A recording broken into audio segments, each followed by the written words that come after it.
This video contains anime-only content. In the last episode of the Hashira training arc, we see the Demon Slayer corpse trapped in the Infinity Castle. There's a sword falling, which was then caught by Zenitsu. We see him slowly open his eyes and it's revealed that he has a deadpan expression in this nightmarish place. But why is Zenitsu acting like this? Let's talk about it. At the beginning of episode 7 of the Hashira training arc, we see Zenitsu's bird Chuntaro with a letter and chirping in distress while trying to get Zenitsu's attention. Chuntaro even goes so far as to draw blood from pecking at Zenitsu's feet to get him to read this letter.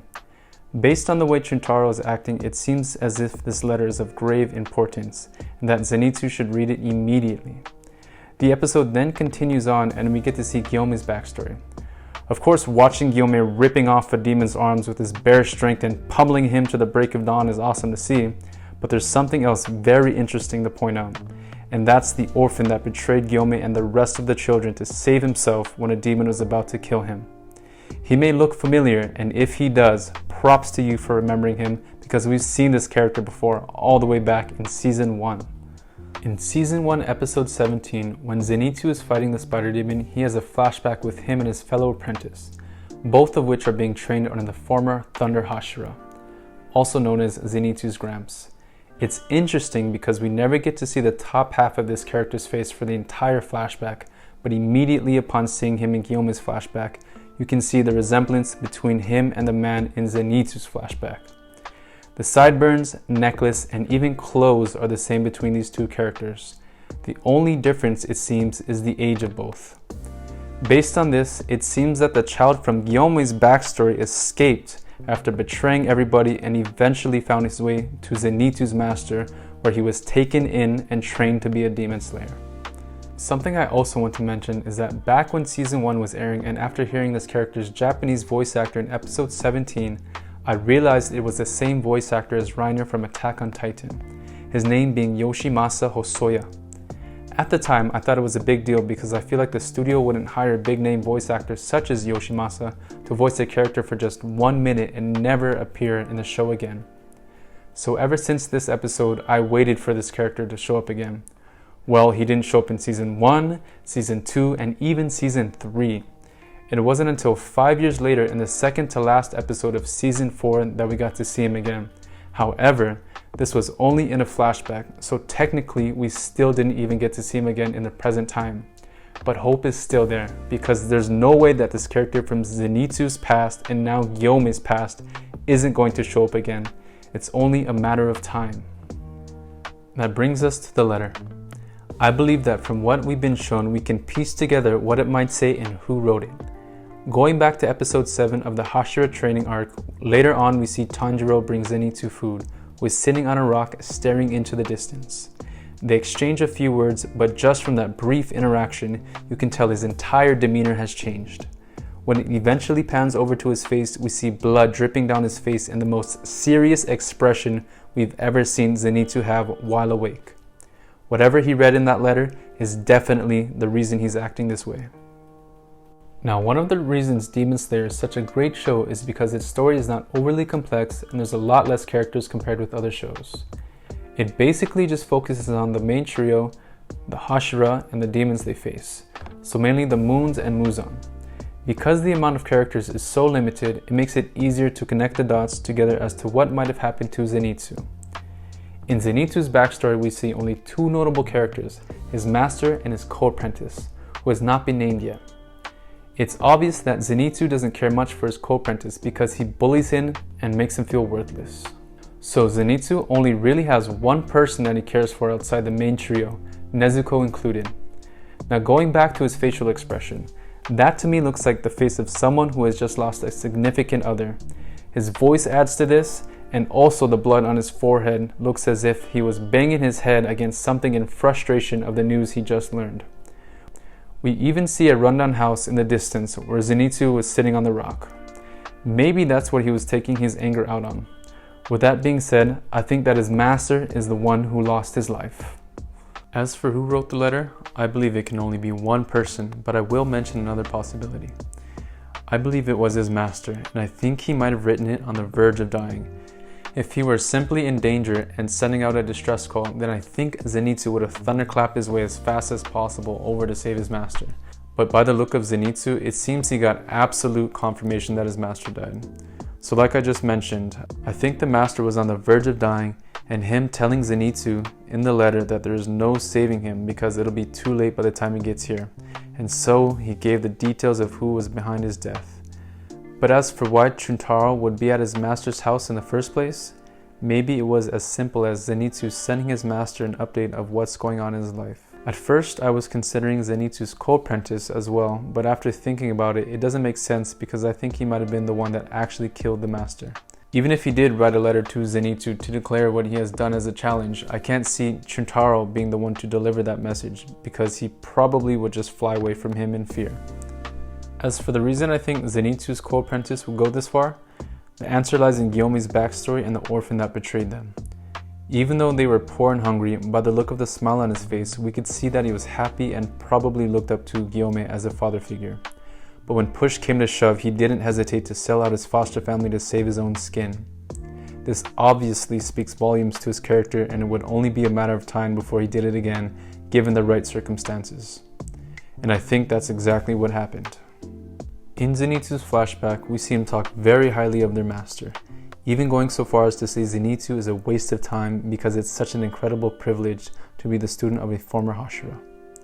Based on this attitude toward their master, it must have been another life and death situation that would have pushed him over the edge to commit the same sin he did in the past. I think it played out very similar to how it did back then, with him encountering a demon that he is unable to kill, and not just any demon. I'm thinking it was an upper moon, specifically one of the upper three. So either Akaza, Doma, or Kokushibo. I'm going to narrow it down further and say it was either Akaza or Doma, with each option having very different circumstances as to what led Zenitsu's co-apprentice to killing their master. If it was Doma, then I think it played out like this. Zenitsu's co-apprentice might have been on a mission and ended up encountering Doma. Doma realized he was a demon slayer and was going to kill him, so to save his own skin, he did the same thing as before and said, "Wait, hold on, I know where a former Hashira is. I'll take you to him if you spare my life." We know Hashira are very valuable targets, so this could be why Doma seemingly accepted his terms at first. But upon arriving at his master's house, instead of Doma killing his master, maybe he forced him to kill his own master as part of their deal. With how Doma was portrayed so far in the series, it wouldn't be beneath him to do something so twisted. So the co-apprentice carries out the task, thinks the master is dead, and leaves. But actually the master is still barely alive, and he manages to scribble what had just happened on a letter, calls in Chuntaro, who's hiding close by, and has him deliver it to Zenitsu. However, after this is where I think it becomes really interesting because I believe the co-apprentice became a demon. As for why, I'll explain later, so we'll talk about the how. Just like everything, there's multiple ways it could have happened. Maybe Doma wasn't ever going to honor their deal and was going to kill him anyway. But as soon as he declared this to him, it then prompted him to say, "Wait, I want to live, make me a demon instead." This seems most likely. Or the other possibilities are that Doma offered it to him after his fight with his former master and he accepted. Or Doma may have forced him to become one because again, he's twisted like that. Now, if we consider Akaza as the one that turned him into a demon, I think the premise behind it will be quite different. Based on the 1 minute that we saw him in Zenitsu's backstory, we learned two things about him. He's a bully and he hypes the heck out of Hashira. It wouldn't be far-fetched to say that he really wants to become one. I think the reason he bullies Zenitsu so much is because he wanted all of the master's attention for himself so he can become powerful enough to become a Hashira. And seeing the master quote-unquote waste so much time on Zenitsu drove him to become a very hateful and angry person.